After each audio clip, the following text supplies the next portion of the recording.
formatting, I think, but that's been amended. Excuse me. So there are some apologies, and I think, Steph, you're going to put them onto the chat, so we won't we won't waste time with that at the moment. Okay. So just to kind of quickly go over the structure of this morning. So essentially, I'm going to just kind of give a quick introduction to the review. Everyone, I think pretty well everybody here is very well aware of that, so that'll be very brief. And then there'll be an opportunity for comments and feedback on the report. So it's written as a draft, and it's written as though it was the final version, but obviously the point of today is for people to comment. So, that's a stylistic issue which will be picked up. After today, we'll be sort of finalising the report so that it can be going out, more widely to the community. You'll notice that one of the important things that I've put in this report are principles, and there'll be an opportunity to discuss those principles.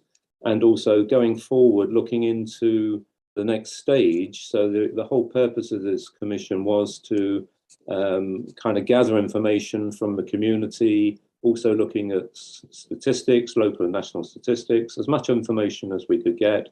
Huge amount of effort by the commission themselves, all the discussions that we've had as a group. And I've tried to kind of bring all those together and leading eventually at the end of this to feed into the next stage for the authority to develop its next SENS and inclusion strategy. So that's the kind of way that it's organised. So today's last meeting, as I say, but there are a bit of tidying up issues. There's a few things with the report itself. Some of you may have noticed, and we need to do some checking, for example, on some of the links and things like that, but that's all kind of in hand. Okay, so I'll just say a bit about the approach, which I've basically just done. The comments, item 3, the point there will be looking at the strengths. It'd be useful to kind of people to confirm the strengths that you notice and any missing areas, but also wider reflections and learning that you feel that have happened or would like to happen. And then, as I say, to identify and confirm the principles in this report, but particularly for the next feeding into the commissions, into the next stage of development in the strategic plan. So again, to say very briefly, so I want to give as much time as possible to your input. So we've been going now for a year. So it wasn't meant to be a year. It was meant to be finished by about December, possibly going into the new year for the final meeting. So it has been sort of elongated. And one of the effects of that is that by the nature of, from the very beginning, what I agreed with Tim and Anita is that this wouldn't, this would try to be a kind of organic, a living activity. So of course, what's happened is over that period, things have started to change. Activities have happened, initiatives have been taken, some are ongoing, some are still being developed, and so on. So the report now has a bit as more than I was initially expecting on the changes that are in process or are being planned and then going on after that. So the purpose of the commission was to collect evidence initially. As everybody knows, there are a lot of concerns in the authority, amongst the population, and the idea was to collect evidence. I met with over 120 stakeholders, including parents, carers, young people. The meetings were front-loaded, so that there's a lot of I did a lot of activity about April, May time last year, and those as a commission, we agreed a structure of 4 major areas of consideration: of identification of need, statutory assessment and support, the voice of children, young people and their families, and the final issue of funding and provision. And so the purpose of the report is now to give voice, to respect those concerns and the ideas and the concerns that have been raised, to report on these changes that are happening, and also to provide the support for the next stage in the development of the next strategy. The 4 principles I felt were important. There's always discussions about principles and whether if you have a number, somebody might think another one would be better or whatever. But I've tried to get 4 which I thought were pretty comprehensive. And the important thing I want to stress is not only thanks, Steph, is not only each one, so their inclusion, effectiveness, equity, and accountability. So I've very simply, in just a few bullets, identified key issues, I think, for those principles. So I'm putting forward those principles, but the exemplars within them. But the important point I want to make is that that the principles are interactive. It's not simply about each principle as per se as a freestanding principle. In my view, the whole point about those is to see how they interact. So when we're looking at inclusion, we're also thinking of the effectiveness of the way that it's being done. We're looking at the degree to which there is equity in the system in the way that inclusion is actually being operationalized. And there's also accountability for the system to appreciate what was happening, how well it was happening, and where there needed to be changes. Another point I want to stress is that you'll see a number of times in the report reference to the notion of an inclusive system, and that is deliberate. And it's of interest that the DFE I was going to say finally, but they're now using that concept of an inclusive system in the latest green paper. And I think it is a very important issue about when we're looking at inclusion. It is a systemic issue. It's very clearly about individual children, young people and families, but all of it happens within a system. And so it's not only a question of individuals and inclusion, it's about the way the system is inclusive. And I think I go do a little bit of history when I go back to the old terminology of things like integration, for example. And these are different concepts. And in my view, the field has moved on hugely over the last 40 odd years from the days of the Warnock Committee. So those principles are there, and people may want to discuss them. As I say, there's also some recommendations at the end of the introduction, just there, that's right. And again, they're just 4, I think there's 4 of them, kind of major priorities. But I want to again stress that this report, I know it's now become it's much longer than I was originally planning, but there have been so many ideas that have been put forward by colleagues here and parents, young people themselves and so on, the report is also a repository of intelligence. There's a huge amount of numbers of ideas, thoughts, etc. So please acknowledge that these kind of bullet points are what they are. They're kind of summaries and highlights and so on. So that's, I think I'll stop there so that we can go on to the outline I've given, and I think we can raise and actually get earlier into a broader discussion and comments, questions, etc. Of the report itself. There is a one slight kind of issue around about 4.11 to 5. That's not quite. It's purely formatting, so don't be put off by that. The funding was one of the 4 areas that are under section 4. So there's a little bit we just need to, but that's cosmetic. So just don't worry. All the points are there. They're all specified. Okay.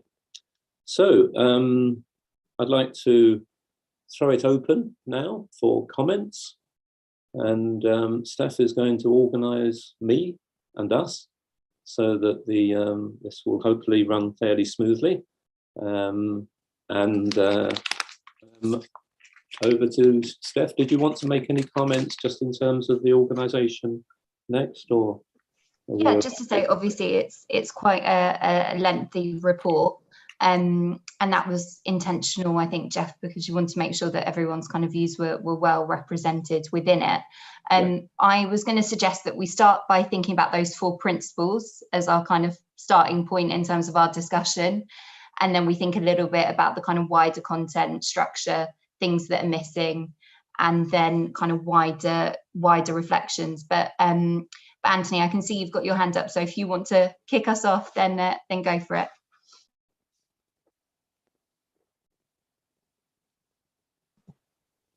I'm just going to apologise that I'm not able to stay past 10 past today because of other things that are going on with the closure of schools. So I will overcome my usual shyness about saying what I think and just launch straight in.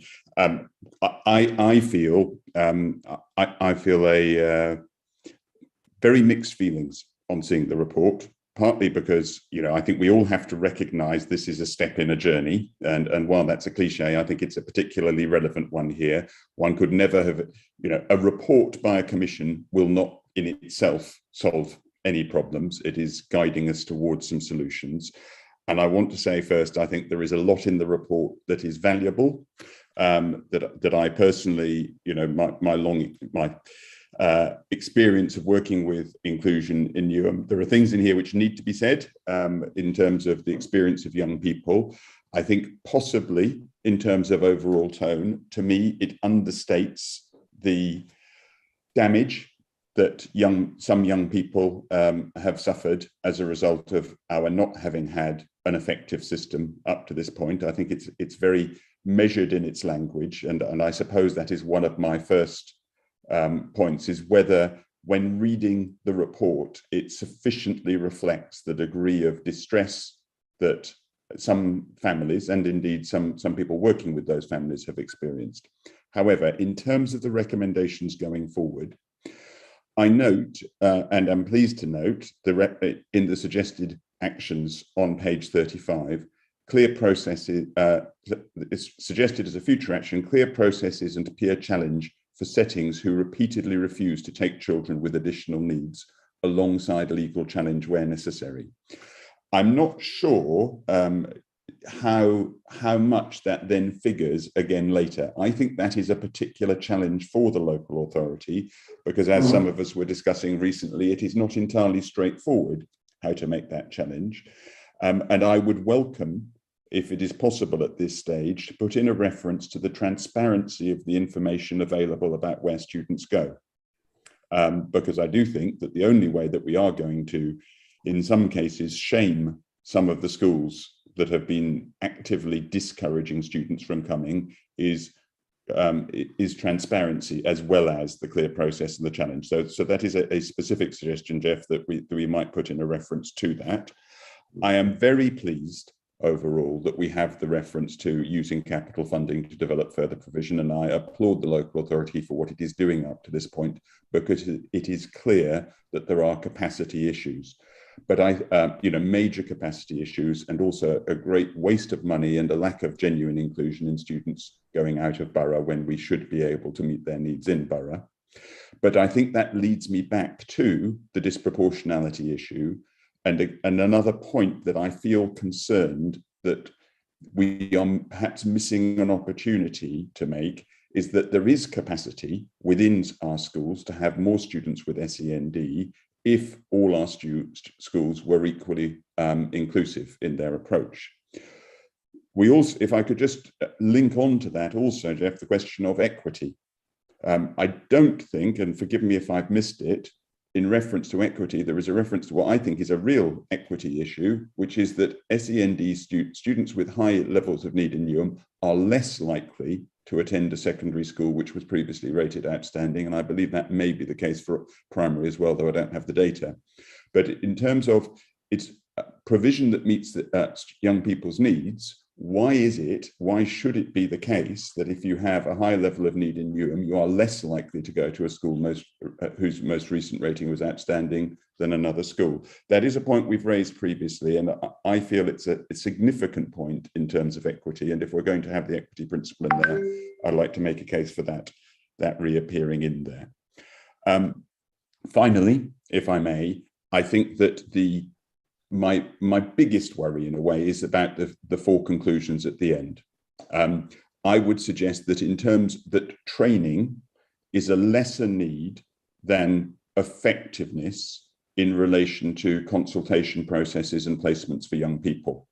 At the moment, our SENCOs in schools across Newham are absolutely overwhelmed by the consultation process, a consultation process which in many cases they feel is not valid because their consultations are being overruled.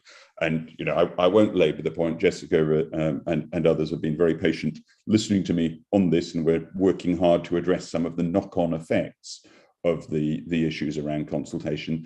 But that is both a short-term and in the medium term a very significant issue that we need to make sure that at crucial transition points, the annual review process and the EHCP processes are used sufficiently effectively that we do not have inappropriate placements and major overloading of our workforce. And I think that is from the school's point of view, that addressing that will make a far greater contribution to our ability to support young people than any training that is put in place, because frankly, at the moment, there isn't the capacity. The schools are so overloaded that they haven't got the capacity to engage with some of the training that might be on offer unless the consultation issue is raised. Sorry to have gone through a lot of points there, but I hope everybody appreciates it. I'm very concerned about making the best of the opportunity that we have here to crystallise some of the learning from the commission process. I do think it's a very constructive report overall, but I also feel keen that the specifics I've raised there, I hope, Jeff, you will consider whether it's possible to address some of those in the final draft. No, thanks very much, Anthony. And as you'll appreciate, trying to capture the views of large numbers of people is a challenge in itself, but that's one of the reasons why we're here today, to actually get those comments and ensure that that the report can be address the issues that are particularly pertinent. So many thanks for expressing those views. That were very helpful. Thanks, Anthony. So I'm going to open it up again to colleagues around those four principles at the start of the report. So inclusion, equity, effectiveness, and accountability, and ask a kind of broader question here of whether we're happy with those and those feel like the right principles based on the work that we've done together over the last year, and whether there's any that we believe are missing from there.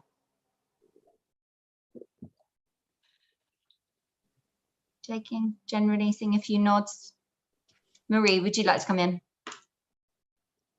Thank you, Steph. I suppose my question was how these four principles might link in with any other sets of principles we've got. So I'm thinking particularly the work that the parents and Send for Change, I can't remember the name of the document, apologies, but there was a number of sort of principles and sort of guiding thoughts there. So I was wondering how they aligned.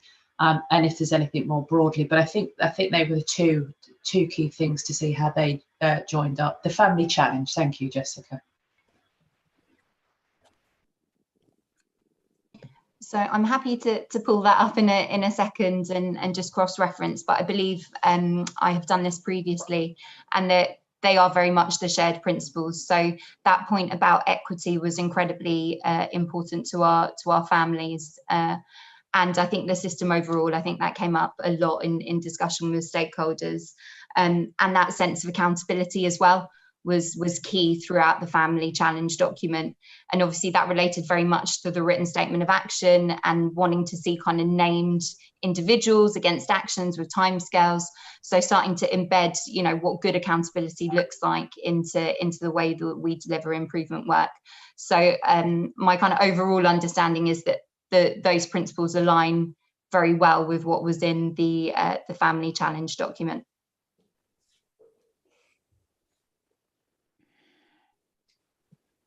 Any other colleagues have any initial thoughts on the principles? Generally seems like we've got maybe agreement on those. Those feel about right. Great. Okay. In that case, I'll maybe move us on to some of the points around any areas of the report that you felt were particularly strong and you were glad to see in the report, and you know, we feel it's critical that they're voiced and echoed within this document. So Anthony, you started us off and mentioned a few that you felt were particularly important. Any other colleagues want to voice areas that they were happy to see in there?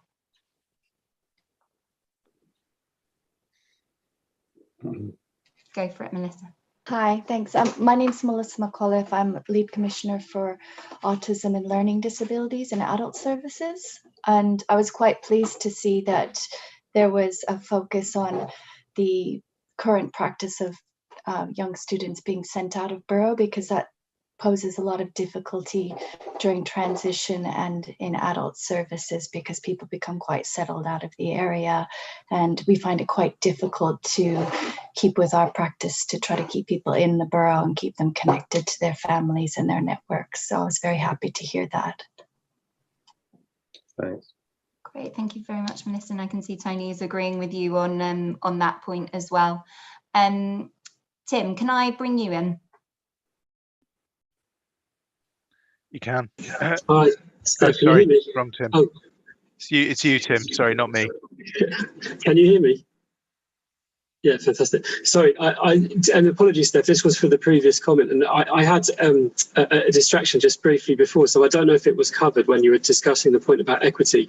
It's just a small point, but I just noticed where it discusses some of the additional considerations. It talks about socio-economic disadvantage, gender and ethnicity. Can we please also include sexuality in that, just to make sure we're getting the full range of protected characteristics within that description? Great, thank you very much. Really helpful point there.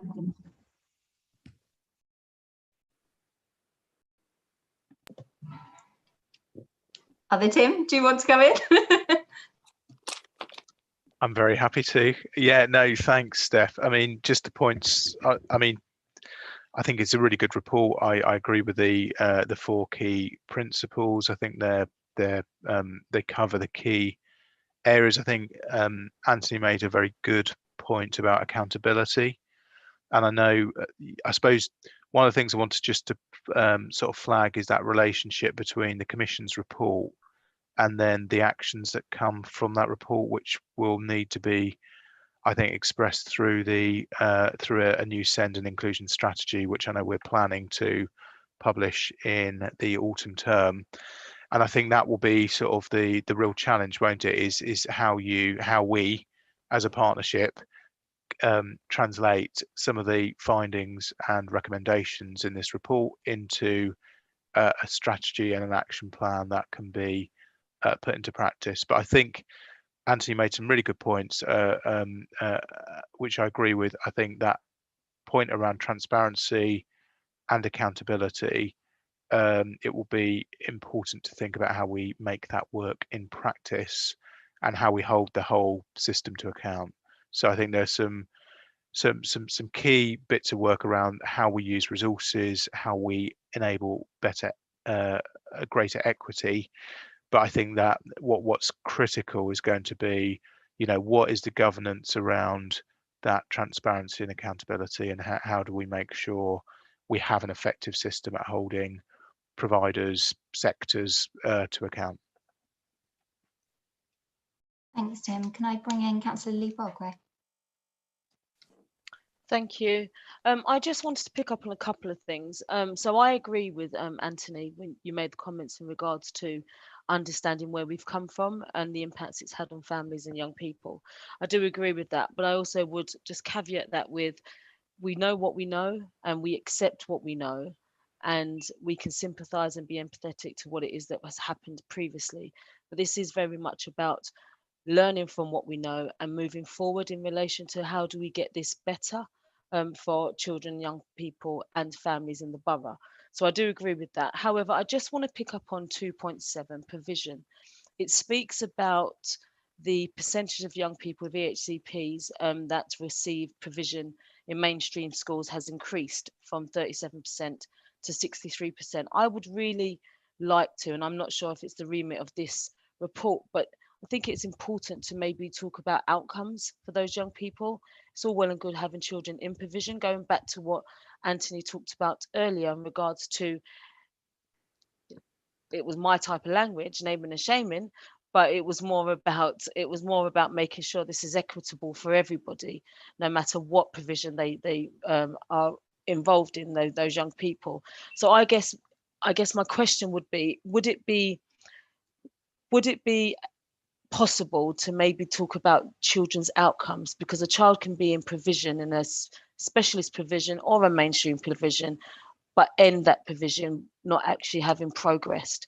And I think that's a more important piece in regards to, it's all well and good us meeting our statutory requirement, but what about ambition for young people? So I just wonder if that's something that could be incorporated. And this is just a side comment, and it's not, it's just a side comment.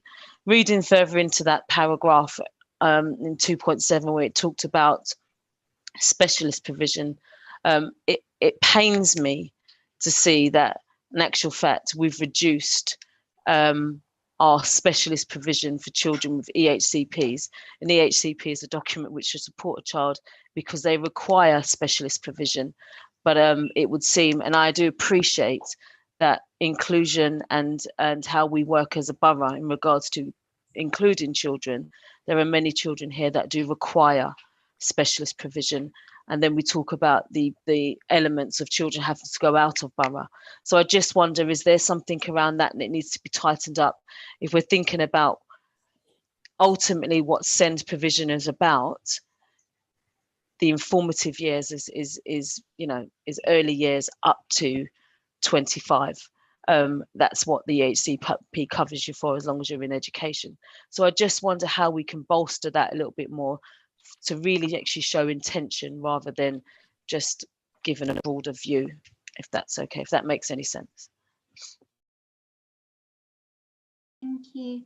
Tim, did you want to come in there, and then afterwards Gower, because I know you had your hand up earlier. Oh yeah, if I may, just briefly. I mean, I think Colin's made some really good points. I think that whole focus on outcomes and the best provision appropriate for that individual child, and how we use data to understand the performance, if you like, of the system in improving outcomes for children, I think is critical. I think there's just I don't know what if Jeff's got any reflections on this. There's something as well about local sufficiency. So I think what we know is we've had relatively low levels of education, health and care plans, and very low levels of specialist provision within Newham. And as Anthony referred to earlier, we're starting to address that, but we know there's a long way to go in terms of the right provision being available. Now, some of that's going to be around the existing capital we've got access to, and some of that's going to be about applications for new free school waves. But I think there is also a sort of question about the overall resource envelope we have to work with. So there's one question, which is, are we using the resources we have in an equitable manner? There's another question about whether Newham as a local authority is receiving the right level of resourcing overall. And I did wonder if there was something in the report, and forgive me, Jeff, if I've missed it, about whether we should be doing more as a local authority to lobby for the right level of resourcing for the needs within the borough, which I think have historically been underrepresented. Can I just comment on that stuff? Yeah, thanks for those points. I think those are very good points. I don't think there is a strong statement, and partly I've gone with where I thought there was clear evidence, and that's one of the problems. And for example, the whole point I think about the issue of outcomes and the importance of those, but the links between the processes to get there and the outcomes, I think, are still something which nationally people are struggling with. And it's been raised with DFE over the reviews over many years that I've been involved, that the important issue of outcomes is absolutely central. It's actually, but it's, obviously people find it easier to do some things rather than to do others. But that's not brought out enough. I think that's a good point. So thanks for those. And the issue about, I suppose, what's effectively then a sort of political issue of the council and all the associated bits of the system taking on a position to get more resources overall. I think that's the point, isn't it? Which I mean, I'd agree with, and I think, I suppose it's kind of it's because this is me, as a psychologist rather than as someone in a different sort of role, is not to kind of raise that so much. But I think you're right. It probably should be there, and it's something which it's been raised more than once effectively today, and so I think that's clearly something that's got to be addressed in the report. Yes, thanks for everyone who's kind of raised those points, but they link together. I'm linking, but the resources and the outcomes. I mean, they're different issues, but it's all again part of this system. If the DFE is as it seems now to talk about send systems, then fundamental to the system is the way the whole system is funded. And where the equity comes in is where there's appropriate, and by equity, I don't simply mean everybody gets the same. I mean, according to need, and the need of Newham as opposed to somewhere else, etc., etc. I needn't sort of say any more, I think. But those points are kind of underlying what I'm saying, but perhaps they ought to be brought out more clearly. Really. So thanks for those points. Thanks. Gower, can I bring you in now? Yeah, I just wanted to say, I know a lot of hard work has gone into getting these reports sorted. Newham is an exclusive borough. And for me, accountability is key.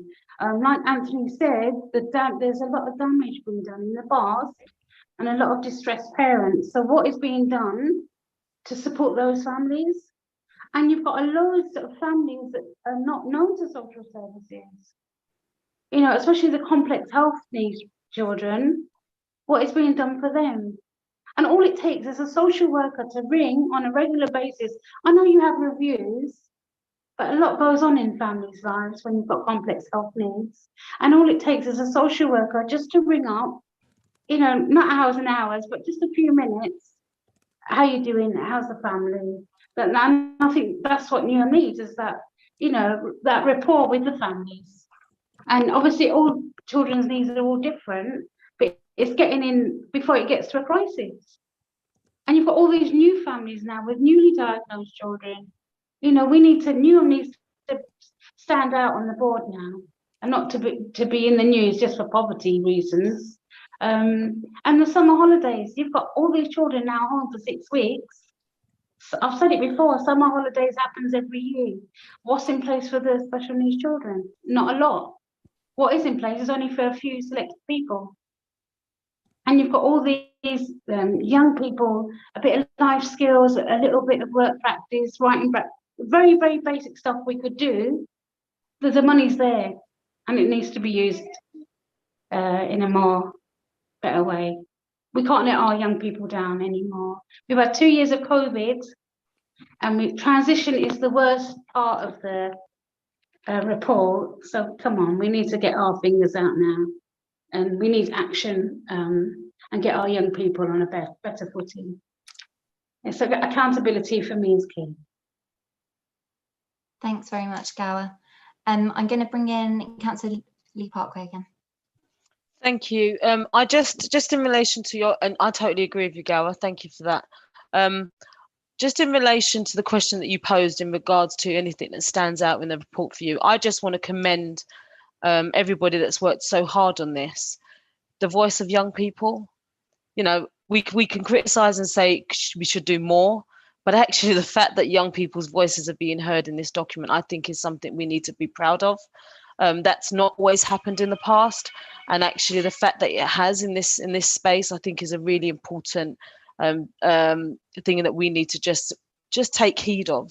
Young people we often talk about young people, but we don't necessarily talk with young people. So the fact that they are in this report and their voices are clear in here, I think is really important. So I just commend you all for your hard work around that.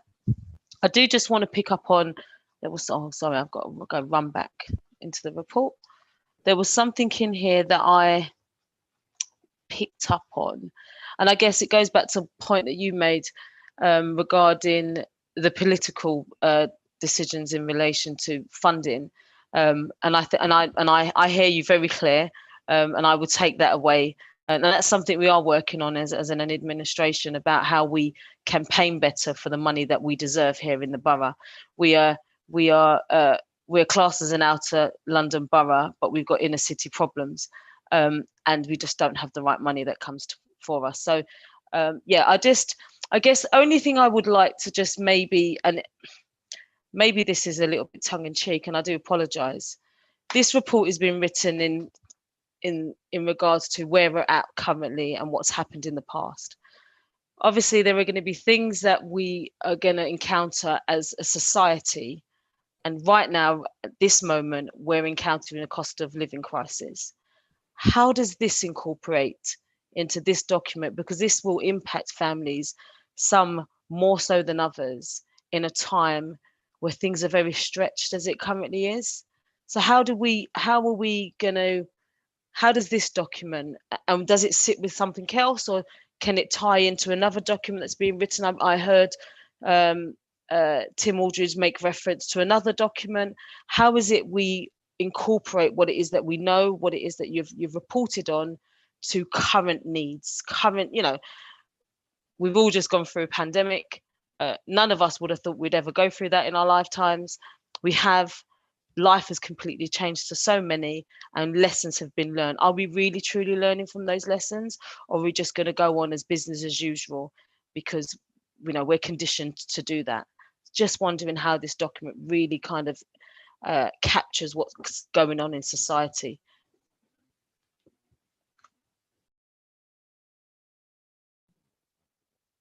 Jeff, do you want to come back in there? Well, I think in one sense, of course, it doesn't, because it first of all, it tries to capture what people thought, and all the concerns that they had, and obviously that was something that was changing. But since basically I did all the work on that was done, of course, we've had some interesting things happening in society, ranging from the behaviour or the finally recognised levels of behaviour of certain people, but also the actions they've taken and the policies and the effects of them and so on. So, but yes, I take the point. I mean, we are in society terms, I suppose, we're in a very unstable and very major time of change. I mean, it's unclear what our masters and mistresses, if you like, are going to come up with the decisions given by what's going on in the elections that are happening at the moment and all the fun and games there.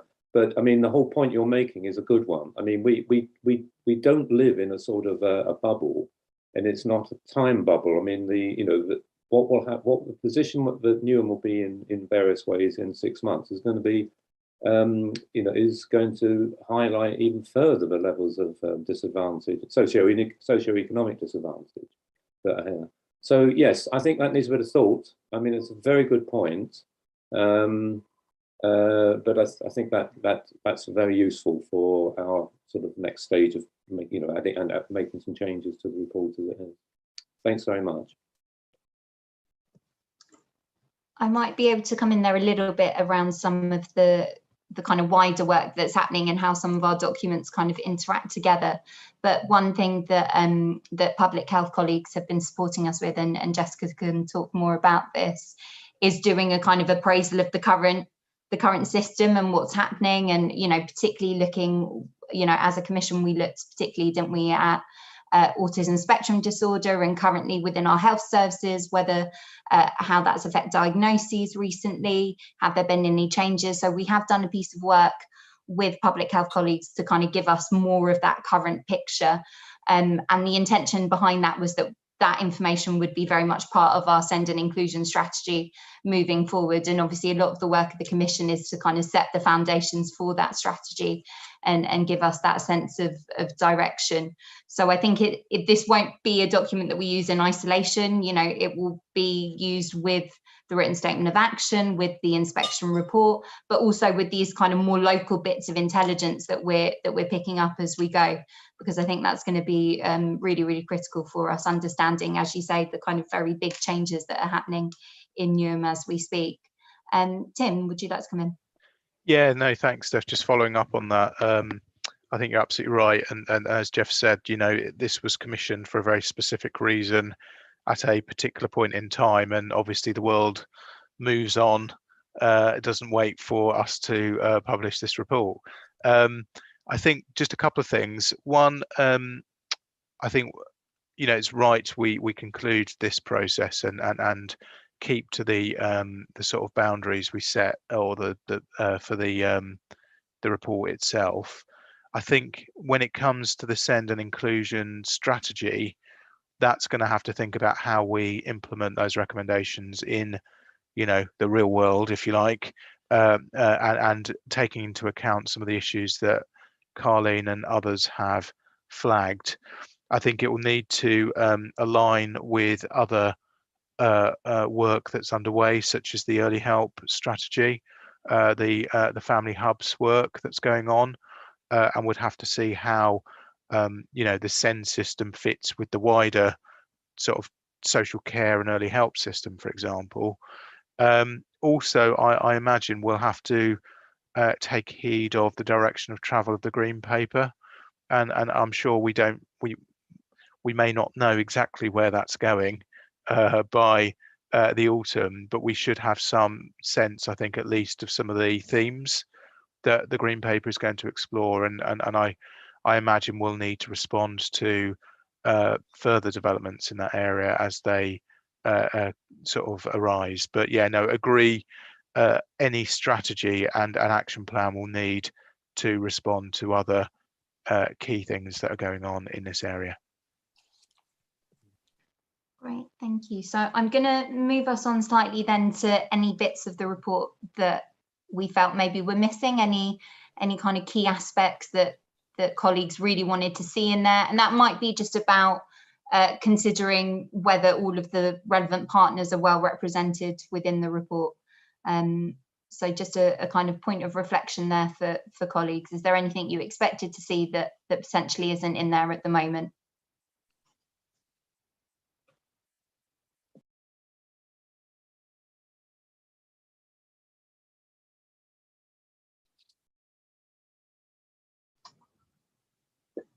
Go for it, Melissa. Hi, thank you. I saw there was a bit on developing life skills, but I think that's an area that I would like to see more focus on. We've got a couple of small projects taking place. One is happening with transition-aged young people and people who've just transitioned into adult services. And we've got a specialist OT who's doing some great pieces of work. And I think there's a lot of scope to expand on that. For example, we had one young person whose parent was doing all of their personal care for them, including toileting, and they've now been able to take over doing their own toileting after just a short period of intervention. And I think those kind of life skills are essential for people's well-being, for potential avoidance of safeguarding, because the more you can do for yourself, the less personal care is needed. And I think there's issues that sometimes arise with that. I think it's just an area I think I'd like to see expanded on a bit more. And life skills covers a lot broader a range than just the toileting issue, but I think that really highlighted some of the scope for development that we'd like to focus on. Thanks, Melissa. So lots of nods as you were talking. So obviously a view that's kind of resonated by colleagues. I think it's also something that our young people spoke about a lot when we interacted with them as part of the commission. They spoke about wanting to be kind of confident, independent adults, and the skills that they would need to get there. So yes, definitely something we can work to ensure is covered fully in this section of the report. Any other thoughts that colleagues have had on areas they would want to see more or less of? Hi, Steph. Hi, yeah, go for it. Hi, it's Tessa. Yeah, I thought there would have been more around culture and SEND and intersectionality and socio-economic issues relating to SEND, language, and actually we spoke many times about Newham and its diversity and its increasing diversity, and I didn't see anything in there that really reflected that, like any strategy of how we're going to continue to support more effectively families with English as a second language, even families with parents or carers with disabilities themselves. So in terms of that inclusiveness, I can't see how the aim is fully inclusive without those things in place, without looking at those things that we see every day. I mean, even in terms of just accessing an EHCP that's written in English, or no one to translate it, or just that cultural view of SEND. How do we actually support families who have got no idea about the system? So they've got English as a barrier, but they've also got their own cultural views that prevent them from accessing the system. How do we support that within this document? Thanks, Tessa. Jeff, can I bring you in there? No, very good points. I thought there was some references, but I'm certainly, if that's not coming through, then that's important.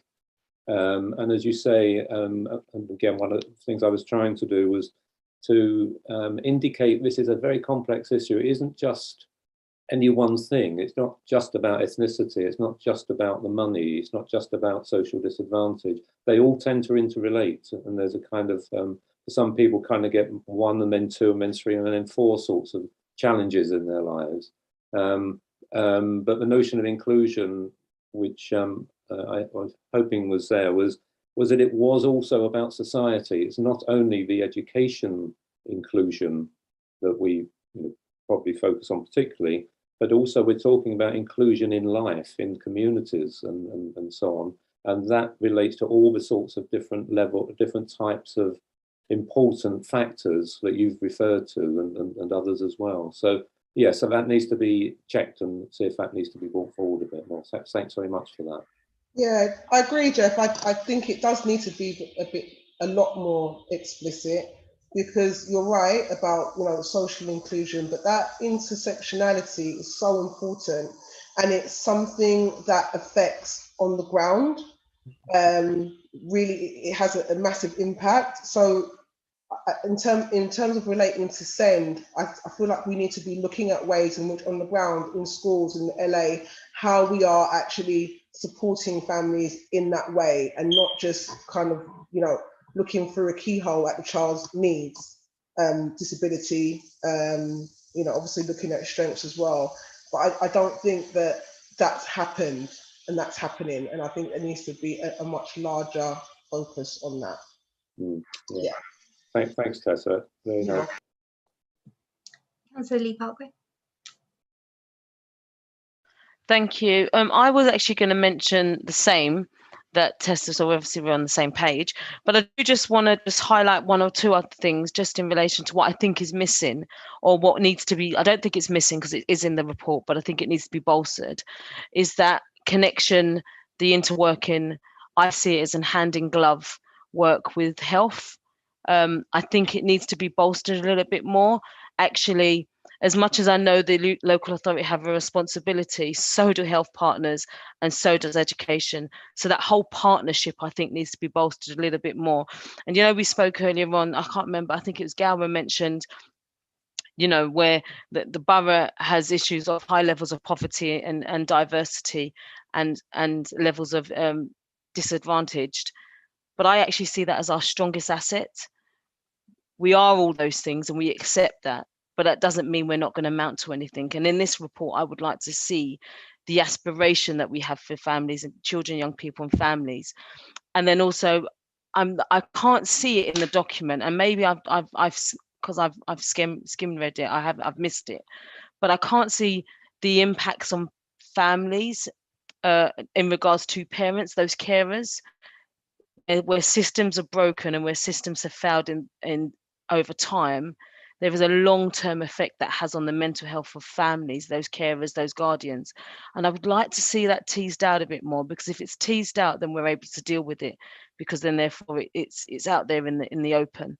And so I would like to maybe see if that is something that can be bolstered in the report. But that if we had to choose anything, that relationship between the partnership, I think, needs to be eased out a little bit more in the report, and the importance of working together in order for the greater good of young people.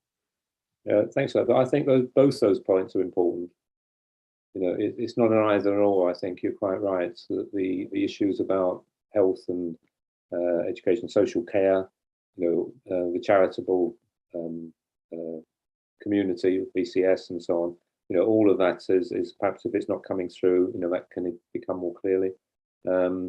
But also the effects on parents and families, because obviously a lot of the discussions I had with families, families tend not to say so much about themselves. You know, they talk about their kids, and you know, but actually the narrative is also about the family, including them. You know, so that both of those points is what I'm saying.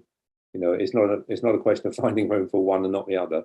I think I've got to look at both of those to see how they've come through. Can I just add one other little thing, please? Sorry, just as you was talking, I should have said it, but I didn't. Siblings. Yeah. The impacts on siblings, yeah, and the outcomes for siblings because they have children, family members that have a disability. Yeah. I don't think we measure that, and I appreciate maybe we can't or we don't for a particular reason. Actually, the impact on siblings is far more than we realise. Yeah. And then, you know, if we think about the wider system, criminal justice, unattainment, all those other factors, I think there will be links that we often maybe brush over. Right. Tim, would you like to come in? Yeah, if I may briefly, I think just in response to Carlin, your sort of reference to sort of that aspiration and ambition, I wonder if that might sit better in the strategy document that comes, you know, next, rather than in the commission document, which is more of a, I suppose, in a sense, a more objective review of where we are. But that's just a suggestion. It may be, I'd sort of agree, and I think we've heard already from Anthony about the tone of it, and have we got enough in there that refers to the experiences of families? And it may be, and again, this is just a suggestion, it may be worth considering whether we refer to the family challenge document and just recognise that it's had a very significant impact on a number of families who have expressed sort of a high degree of sort of distress and trauma. Then the other, and again, Jeff, apologies if you feel it is in there, but just whether we've got sufficient profile on social care and the care element. And I was just thinking in particular, sort of following on from Carlene's comments, and I think Gower's comments about the impact on families, and whether that sort of the care response was sufficiently there. I know we've touched upon early help already, but whether there's a sufficiently strong focus on both the delivery of children's social care and sort of the the care plan, the practice approach, which should respond to some of those intersectionality issues that have been raised as well. But that relationship between children's and adult social care and how those sort of transitions and care plans are managed. Just again, I know this report can't include everything, but it's just whether or not there's a reference to it at least. Yeah, thanks, Tim. I think it is. It wasn't something that was as high a kind of an area that I explored, to be fair. But I think you're right. I mean, the lowest level is an education, health, and care plan. So I mean, that has been recognised over time as important. So again, I'll go back and thanks for raising that. Paul, I was just going to bring you in around your comment in the chat around the inclusive economy point.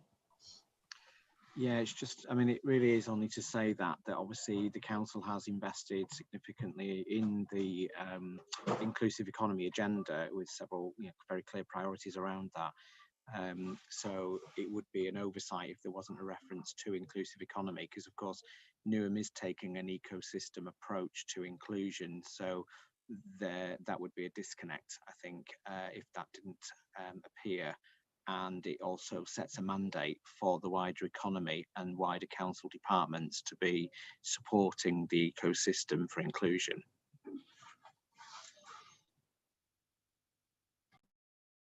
Thanks, Paul. That's really helpful. Yeah.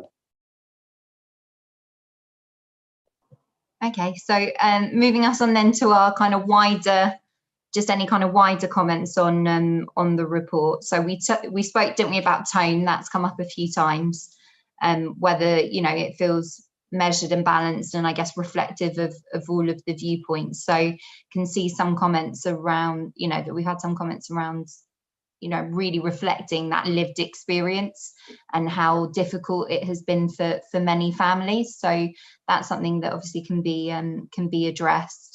And I can see Adeola's also put some useful comments in the chat. Adeola, do you want to come in, or would you like me to read them?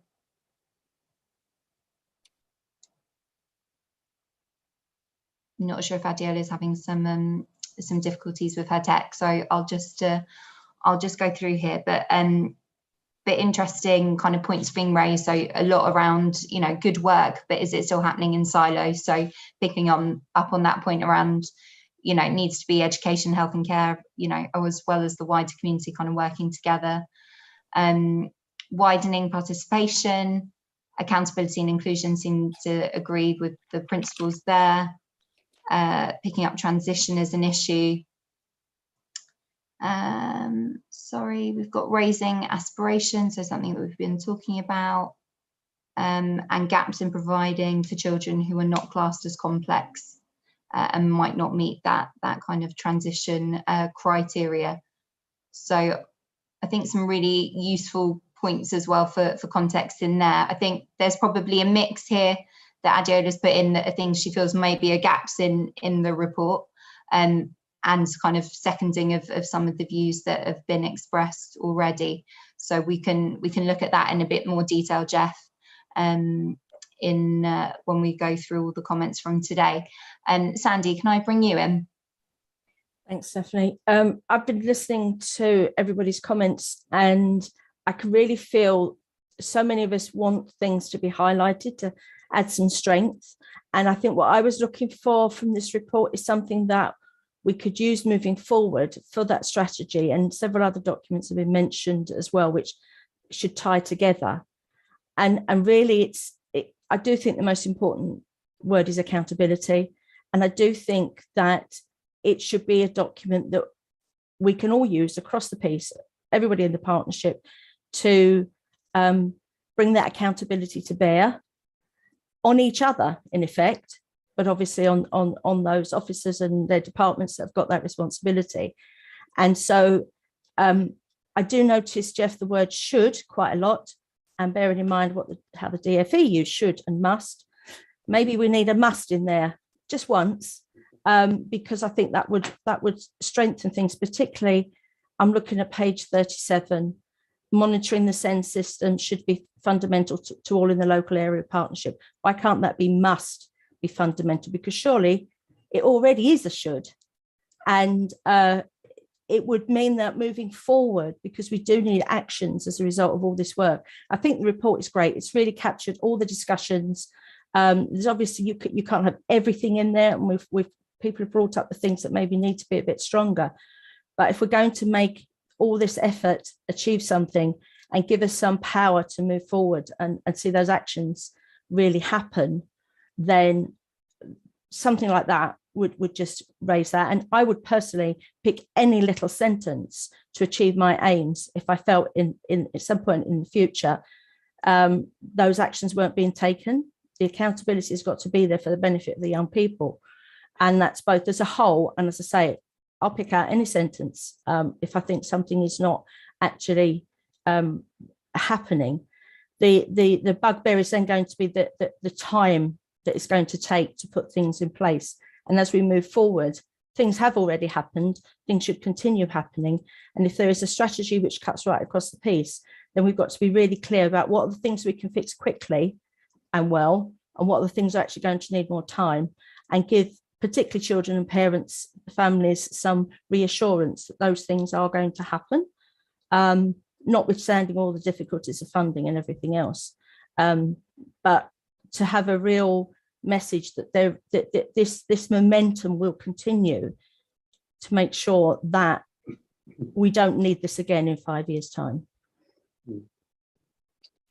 Yeah, thanks, Sandy. That's great. Yeah, it's interesting, the issue about children must, isn't it? So I'll reflect on that and do a word count and see what might be more appropriate. But I take your point. Yeah. Gala, can I bring you in? Thank you. I just wanted to mention about effectiveness, and I know there was a school when the children started school that they did a 6-week classes. Speech and language was in, like, all the system was involved, and they had that 6-week block sessions for children with needs. I think it was Ronald Openshaw that was doing it. And that was really effective, because a lot of the families were then able to, you know, work with the children at home, and it was the start of the school life. But sadly, I've heard that the funding's been cut for that a little bit. But that's where we need to start, is to do those hubs, you know, that block sessions, again in primary for our SEND children and their parents, and again in secondary, because the stronger the parents are, the stronger the children will achieve. You know, and we're talking about diverse families out there. So what are we doing to support the diverse families?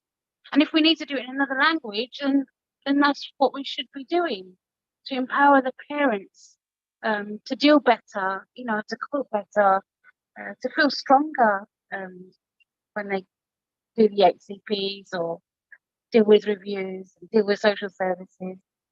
So those 6-week block sessions of empowerment, speech and language, there was physio, it was all done at Ronald Openshaw. So that was really effective. So we need that as the child grows older as well.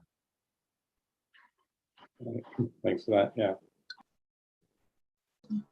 Right. So if it's all right with you all, because we've only got 15 minutes left, really. Can I just add one quick, sorry, just one other recommendation. I didn't see anything, and I might have missed this, but it doesn't seem to make reference to the National Autism Strategy that was published last year, and some of the recommendations and requirements that we need. And I think it would be quite helpful to pull that piece of work, because it's shifted to all ages. That's it. Thank you. Right. Thank you. I'm sure we can take that forward, Jeff. Yeah. So I guess just to start to tie all of the work that we've been doing together. So, you know, when we started this work in the Commission, we talked, didn't we, about this giving us the foundations that we needed for a SEND and inclusion strategy, and helping us to really change the way that we operate. And so colleagues have spoken, haven't they, about, you know, the actions that come out of this work. But I wanted to think just about those synergies between what's in the Commission report right now what we want to see in the sending and inclusion strategy going forward. So I'm going to open it up because, you know, I'm sure colleagues have lots of ideas, but where were the bits that you thought, actually, yes, this needs to be part of whatever future strategy Newham's taking forwards? I think there's already been a lot of reference in our discussions to that early intervention landscape, and Gower, you were just mentioning that. So that idea of kind of integrated teams working together to really deliver good quality early help support and intervention. But open it up for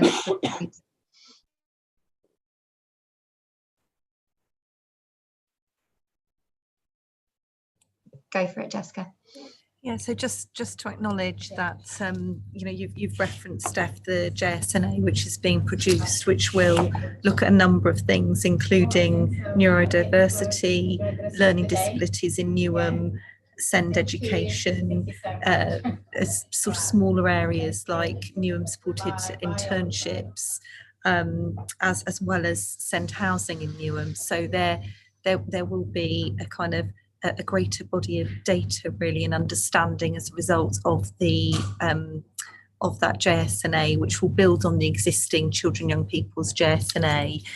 We've spoken about the family challenge also, which was developed alongside the written statement of action, which is our action plan setting out what we're going to do to drive improvements as a response to the joint area inspection. And those two documents also sit alongside the SEND Commission report.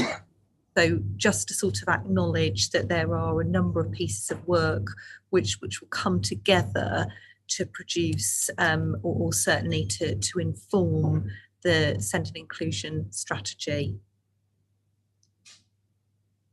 Thank you, Jessica. I'll bring in Emma.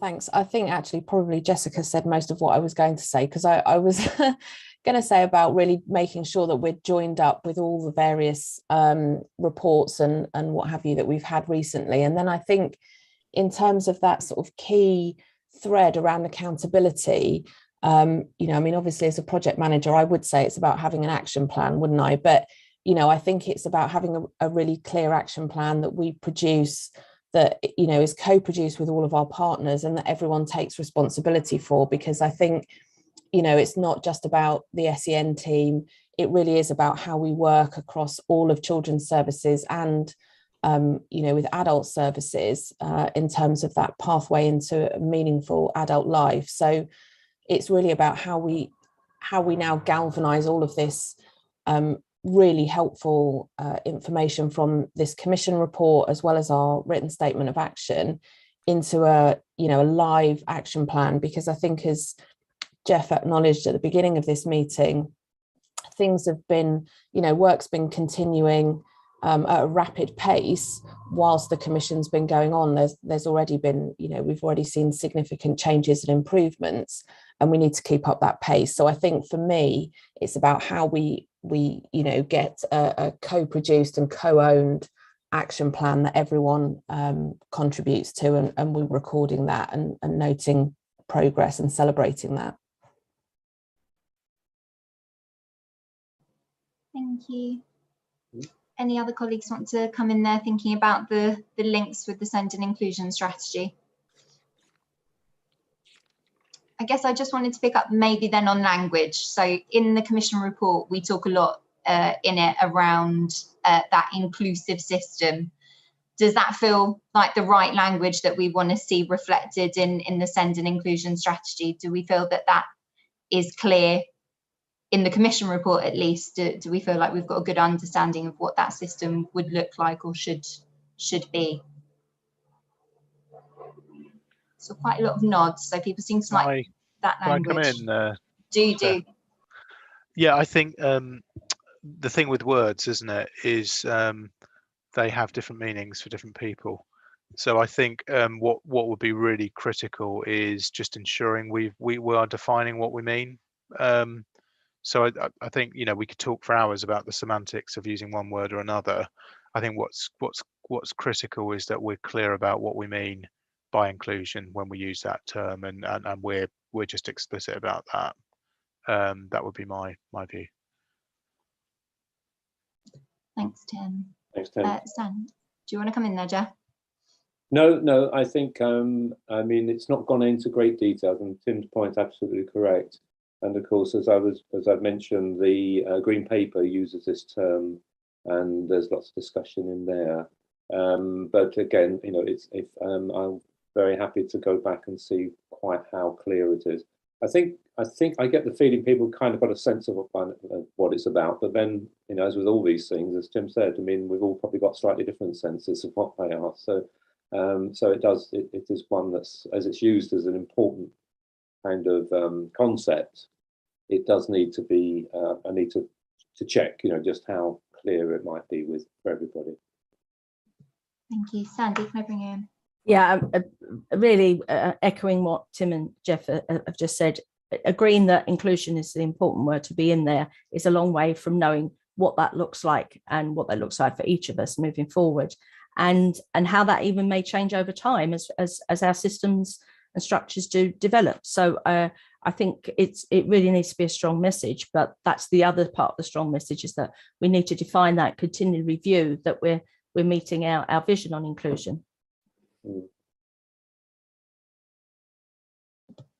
Great, thank you. And any bits that potentially aren't part of the commission but you think are really critical that form part of the SEND and inclusion strategy? I was just thinking about the importance of our data and just taking those points that colleagues made around, you know, that monitoring of outcomes going forward. So that being something that potentially we really want to see shine through in that SEND and inclusion strategy.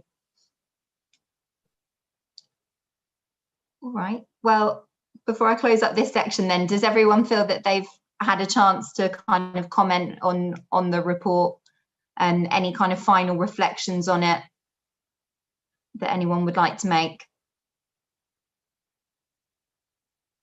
No, generally? I'd just say well done, everybody. Yeah, I just want to say a massive thank you to Jeff for a really good piece of work, and I know to you, Steph, and the team, Jessica and Anita, for your input too. But I think it's a really considered and thoughtful report. So thank you, Jeff. Well, thanks, Tim, for that, and to everybody. It's been great working with you. I mean, it's as I'd mentioned earlier, I'd had some links with not formal links, so a little bit of research in Newham more recently. But Newham was a part of my history in terms of SEN, you know, and what was happening in the 70s and 80s. So, you know, there's been an interest over that whole period, as well as my own work internationally as well as nationally. So great, you know, and I'm very happy with very, very helpful comments, and, you know, I'll go back, and it is meant to capture people's views. It's not just about my views, you know, and that's the whole point, and why this meeting was very important. And I thank you for everyone's contributions. It's been absolutely wonderful. Thanks. Great. And Jeff, just in terms of next steps then, so you're going to kind of collate the feedback that we've received today and make some of those changes to the report. And then I'm just thinking with colleagues in terms of getting it out to our wider stakeholders and partners who've been part of this process. It probably feels most sensibly like we need to do that first in the new school term to make sure that everyone's back and able to contribute. What do colleagues think? I mean, we'll try and get a draft out. I think we should get the report out as soon as we can, but do we feel that it would be worth doing that in that first week? Just conscious of the summer holidays and making sure that this gets to everyone who's been part of it. Yeah, my view would be the first week of term would make sense. I see no point in sort of rushing things through now. We've just had a huge amount of focus on the written statement of action. I think it's reasonable to, you know, get the report agreed and then sort of launch it in the autumn, and then we can quickly follow up, one would hope, with the sort of SEND and inclusion strategy. That would be my sense. Okay, seeing nods, people seem to think that works well. Okay, that's great. We'll take that forward as our next steps following this meeting. Jeff, I'll leave you to conclude. Oh, all right. Well, give my conclusion again. Well, first of all, Steph, just check. Have you got a few minutes after we finish just to think about the sort of, washing up bit of it? So that'd be good. Yeah. So again, I'd really like to thank, and it's a sincere thanks actually for Tim and Anita when they, first of all, deciding to do this at all. It wasn't anything to do with me doing this. It was your decision with colleagues back at Newham, and I've enjoyed working with everyone. And I think I didn't say it at the beginning, but one of the things which has always been important, if you remember, is that it was agreed that this was an independent commission, an independent review. I've never, and I just want to be absolutely clear, everything like you've seen, everyone's seen today is how it's been. I've never had any pressure to come up with something that has some kind of party line or whatever.